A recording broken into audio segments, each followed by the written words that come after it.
Welcome out to another episode of Windshield Time at Mountainland Supply. I'm Joey. I'm here with Brandon. What's up, everyone? He is our CEO, and we are here with Spencer Schwartz.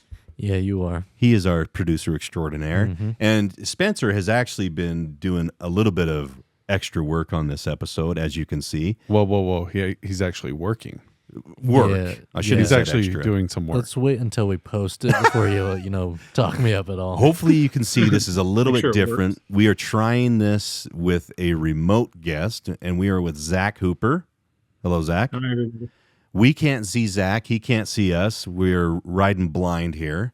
But this is our first crack at doing a remote podcast. And it's going to be a little bit of a learning curve, right? Because we can't hear anything, really. and we can't see him. And usually when we're sitting all in the same room, you can kind of give cues to each other, Social like, cues.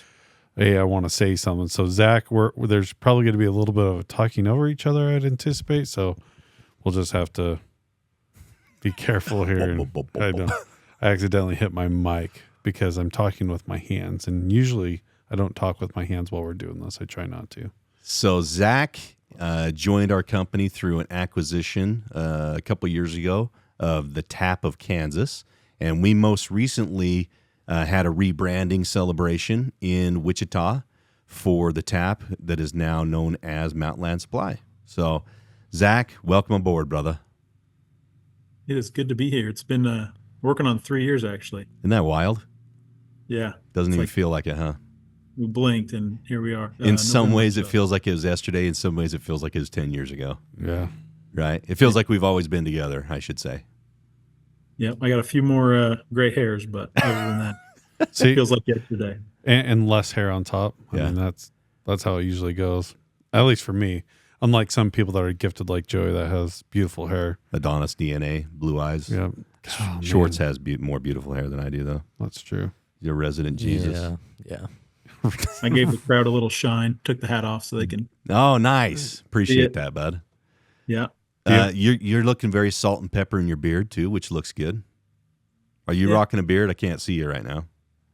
Yeah, I actually am. Oh, good. I've had the beard for a while. It's been playing the beard for a while. Zach has some great facial hair. Yeah. You know, Oh, yeah. there we go. Okay, we can Yeah. see you now.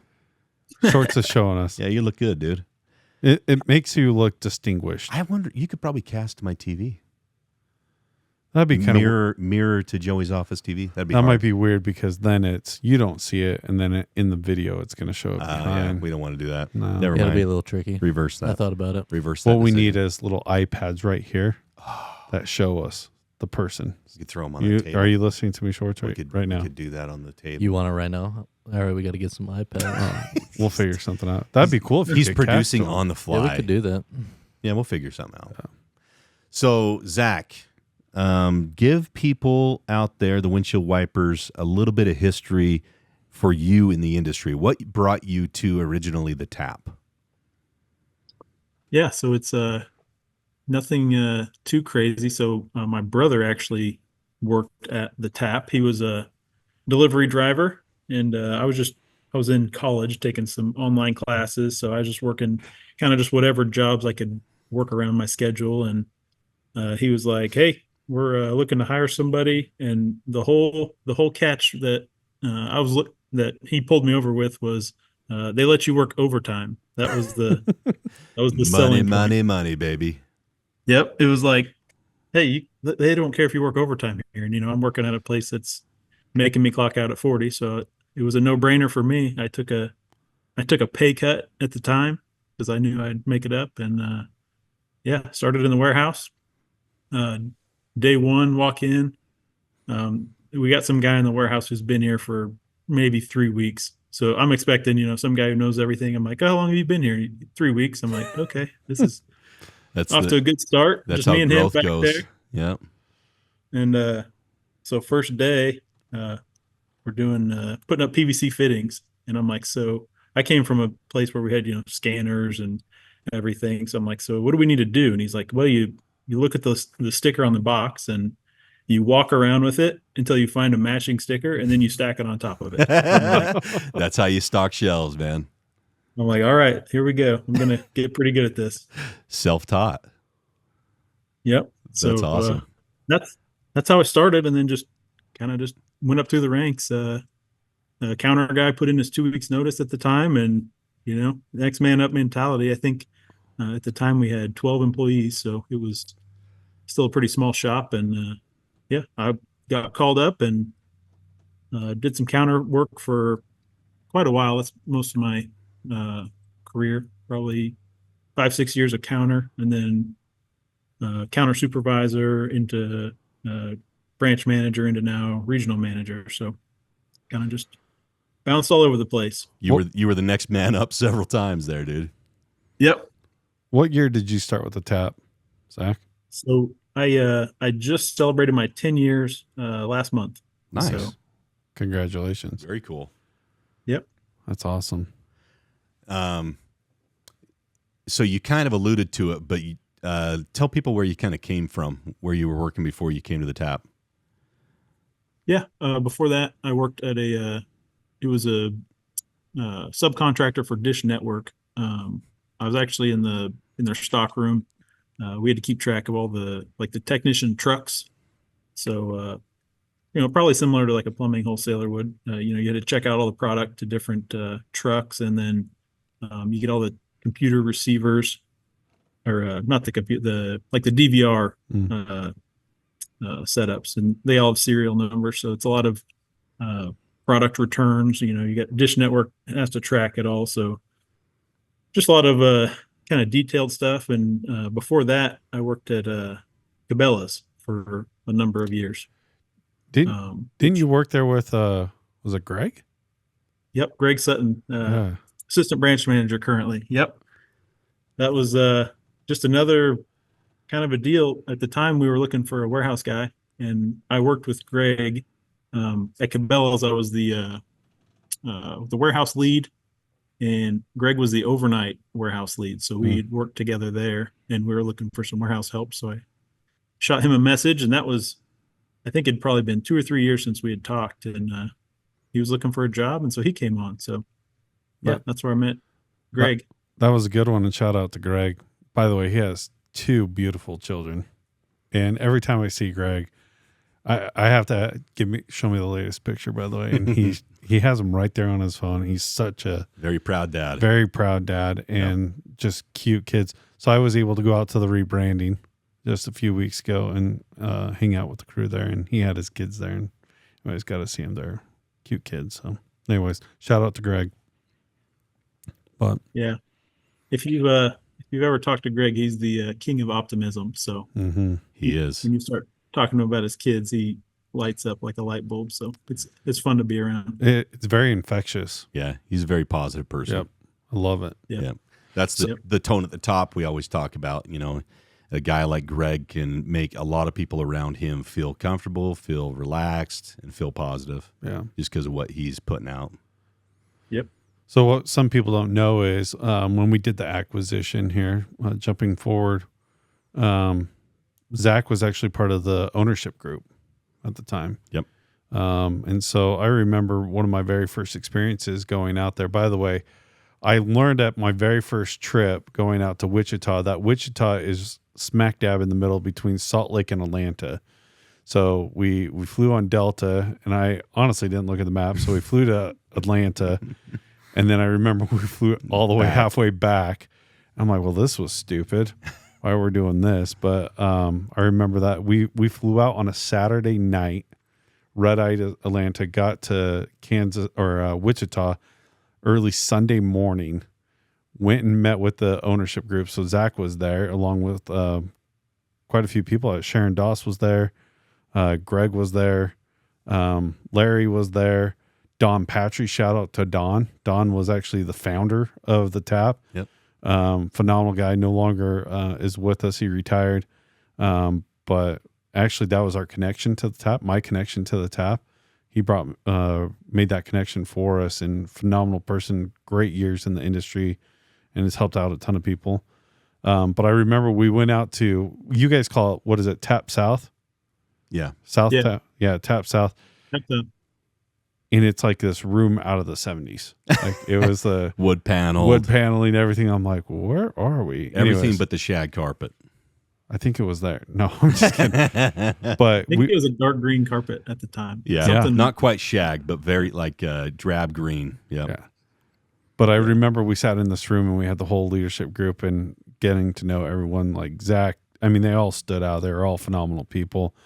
That's actually part of the reason why I remember we took off from there to go back to the airport to fly to Atlanta and come back home. And we did all in 24 hours. But I remember talking, I had Bruce Egbert with me, and I said, this leadership group is phenomenal. Just some of the greatest people. And Zach was part of that. And I remember Zach kind of stood out to me. And knowing that, I had kind of talked to Don, and Don had mentioned that Zach, as he had, came up through the ranks, he was kind of the right-hand man of him on the operations side. And getting to know Zach over that short amount of time and everything like that. And since then, just a phenomenal person. I knew that part of the best things about this acquisition were the people that we were going to be able to get. And Zach was one of there. Sharon was there. Greg, everybody. There's a bunch of you. Just phenomenal people. So anyways.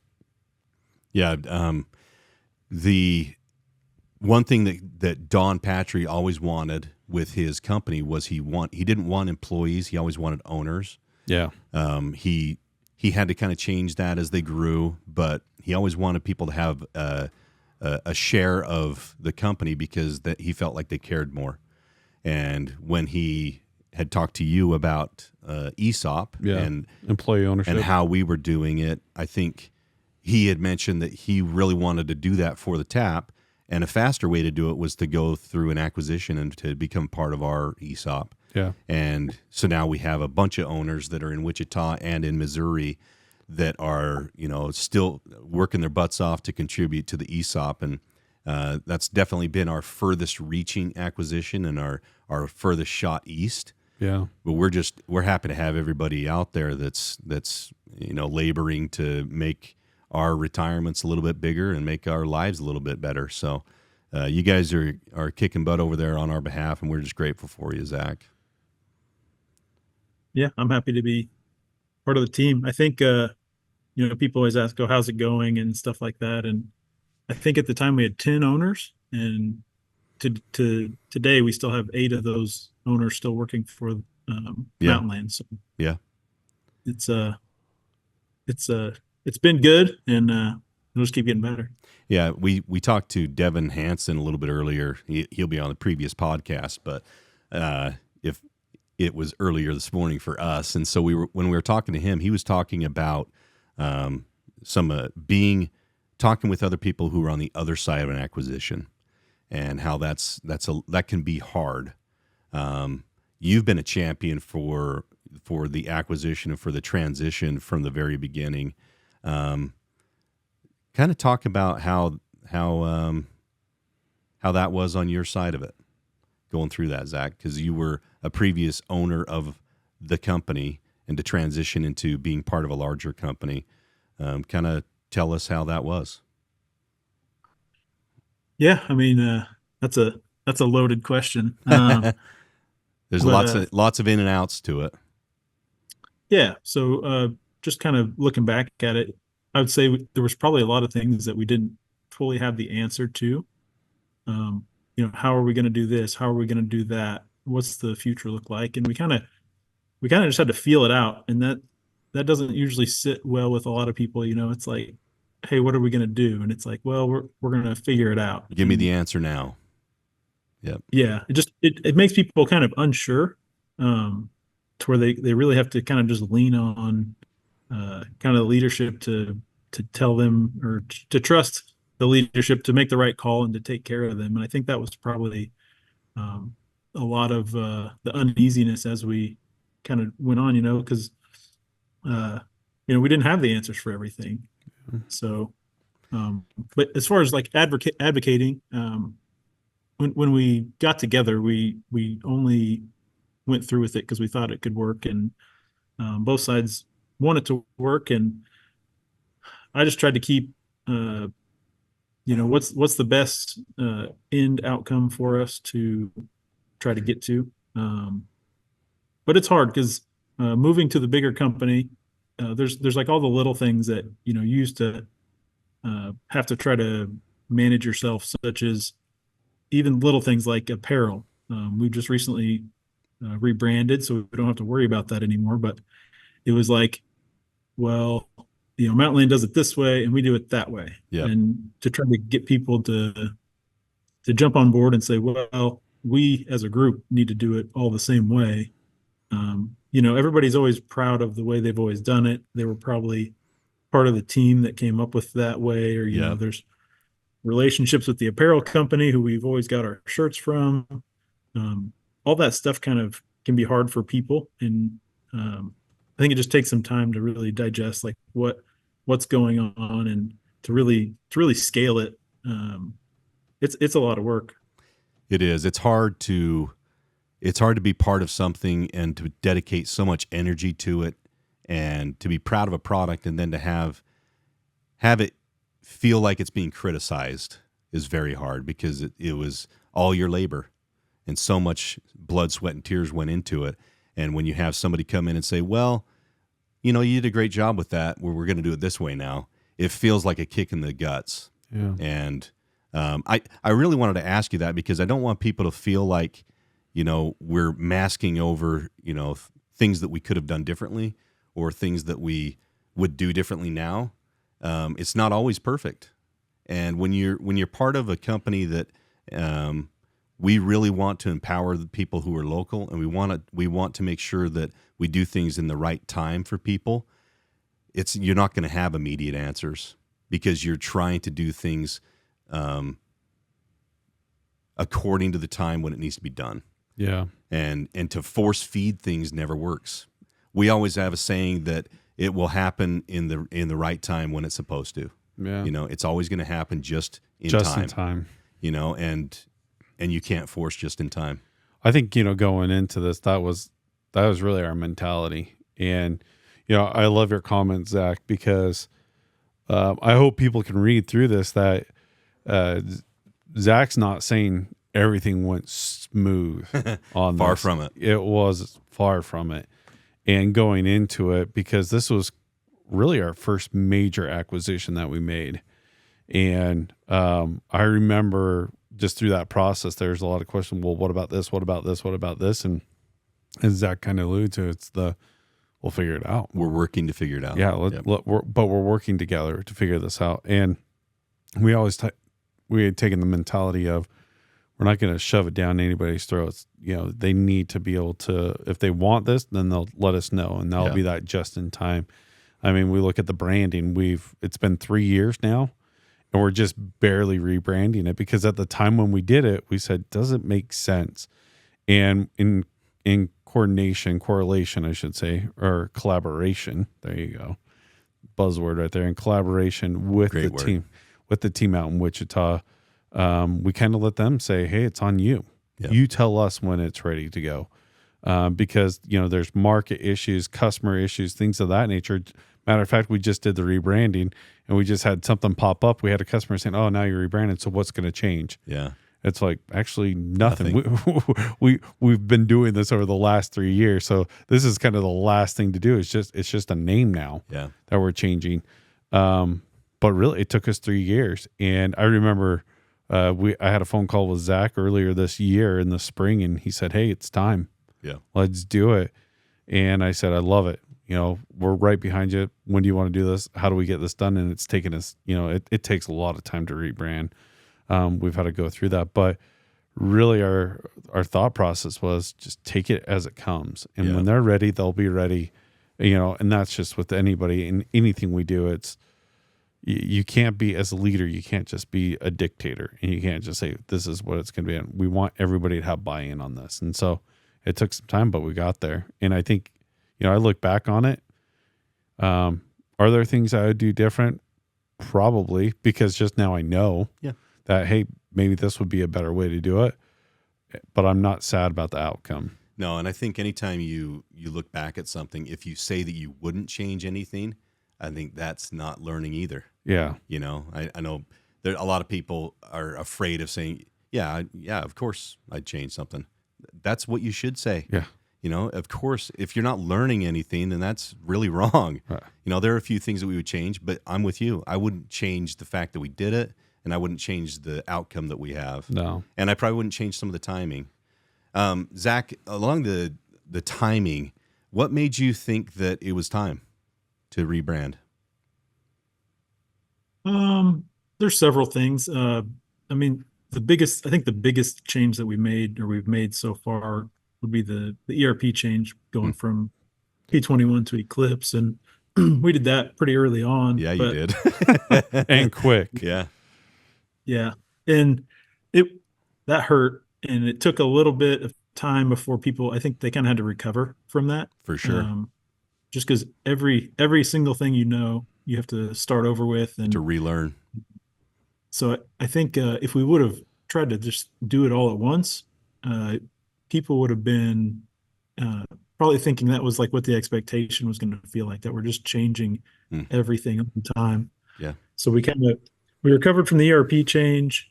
We kind of got settled back down.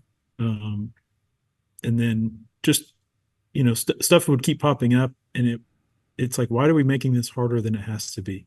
Why, it's funny because like I'll get invited to the quarterly promo meetings, and it's like I'm not even on the quarterly promos because it's all Mountainland Supply branded, and I'm like, right, we have all these tools that we're not using, that we have access to, and the easiest thing to do is for us to just hop on board with it. So I think it was just death by a thousand cuts, as far as like, why are we keep fighting it? Like, what are we trying to hold on to besides, there's history and there's pride and all that, but at the same time, like, moving forward, how do we do it best? How do we do it better? And how do we use our scale to actually help us? So, yeah. I think last quarter we were part of the quarterly promos, the sales promos. So that's a new thing. The apparel, we didn't have to do that in-house. Yeah. So that's a new thing. So I think it was just, we got the big hard stuff out of the way, and then people were able to kind of digest it now. And it really, I think it felt probably right for a lot of people. Like, it just kind of made sense, versus trying to, jam it down everybody's throat and say, this is what we're doing. So yeah, I thought the timing went pretty well. I would also add to that I noticed, and I think you're kind of alluding to it, is I think from a cultural perspective, the people. Yeah, we were at kind of a breaking point. Not that people were leaving, not that. We've seen this in the past. You had reached critical mass. It was when you have two brands like that, what we've noticed is there's a divide. Yeah. This unseen divide, and whether or not you want to believe it or not, it happens. We've seen it with our other ones when we used to have heating and plumbing separate and things of that nature. And finally you get to a point, it's just like, we got to change this, because now you have employees that have to pick all the way down to a business card. Yeah. I'm going to get a Mountainland one and a tap one, or I'm going to get a tap and not a Mountainland, or I'm going to get a Mountainland and not a tap. And it's just like, what in the world are we doing? And down to the wearables that we're having, all these, there's a lot of inefficiencies of having it, but more so now you have people that feel like they're in a separate group, that they are the little brother, that they are the ones that aren't able to participate, that we say that they're a part of our company, but really they don't feel like they are, because they don't wear the same shirt. Yeah. And as stupid as that sounds, it's true. It's real. It's real. Yep. And so I think, for us, I was sensing it. I think our executive team was sensing it. And so when Zach gave me a call and said, hey, what are your thoughts on this? Honestly, it was an answer to a prayer. I'm like, hallelujah, let's get this done, because we were seeing it and we were feeling it.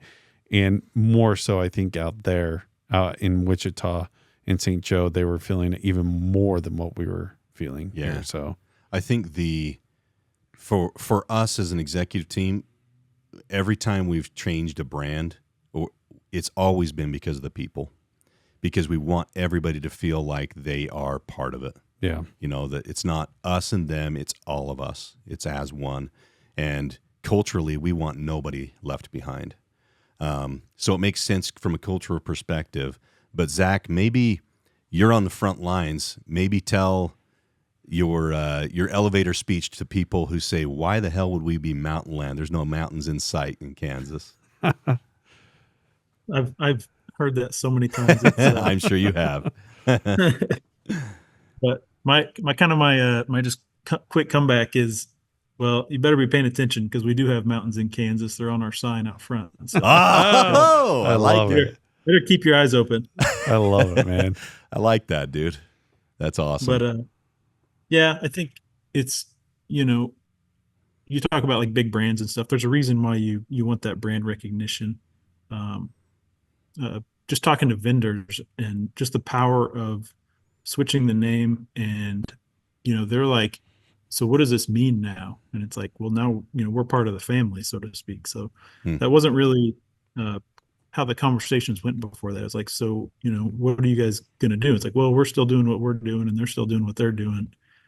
Just all the conversations change and it becomes a lot easier. Yeah. Treat us all the same. We're the same company. We're the same everything. It just makes sense. So yeah, I think they should be worried. That's awesome. I love it. Yeah, that's great, man. So we know you're busy. It's a little bit later over there in Wichita than it is here. But before we let you go, what's a word of advice that you would give somebody who's just starting at Mountainland that would help them in their career or help them get started? What would you give them as a word of advice? Yeah, I was thinking on this one. The thing I came up with was just don't rush it. A lot of people come in and, they feel like they kind of get the hang of things and they're like, I'm ready to do this or I'm ready to do that. And they kind of haven't even got the meat of what they should be getting. They just look at the job for the surface of what it is. There's a lot of value in, developing relationships with people, all that stuff that you can't rush. You can't rush a relationship with somebody. You have to prove yourself. You have to kind of earn it. So I think that's my big piece of advice. Just don't rush it. Put it in the work and you'll be rewarded. I love that, dude. That's great. Great advice. Thank you for that. All right, buddy. We're going to let you go. Hang on. One last thing. I just got to do a quick shout out. So we alluded to that they had a rebranding event 2 weeks ago. Was it 2 weeks ago? I think it was about 2 weeks ago. It was last week. Was it last week? Last week. Yeah. Last week. Man, time flies. I'm so sorry. But last week, got to go out there. Zach, the whole crew, Sharon Doss, they did a phenomenal job out there. I was so impressed. Everybody out there was wearing the same shirt. Sharon, good job. Yeah, she made sure we did that. But just to see all the employee owners out there and have a smile on their face and to see the community come out and support them and our vendors come out. I think I didn't hear a final number on there, but I'd say it's probably 550, 600. Was that about right, Zach? Yeah, I think counting plates, I think it was over 500. And I think we're 5 to 7, I think is what we're estimating. That's awesome. So such a cool event. I had the community leaders coming up to me, just very impressed by what they did out there. Vendors coming up to me, impressed by what they had done out there. We have a phenomenal crew out there, and that event was phenomenal. It was just great to be a part of that. So, Zach, thanks to you for being able to get that put on. Sharon, I know, had a huge part in that. Thanks to Sharon. Now we are in Wichita. We are Mountainland Supply, and it's being accepted by the community. It was a great thing to be able to be a part of. So before we close, I just wanted to tell you thank you, and a thank you to Sharon for doing that. Yep, thank you. Okay, buddy. Tell everybody out there we love them. Love you, buddy. Love you, man. Will do. Okay, see you, brother. Have a good one, everyone. Thanks, guys. We'll see you down the road.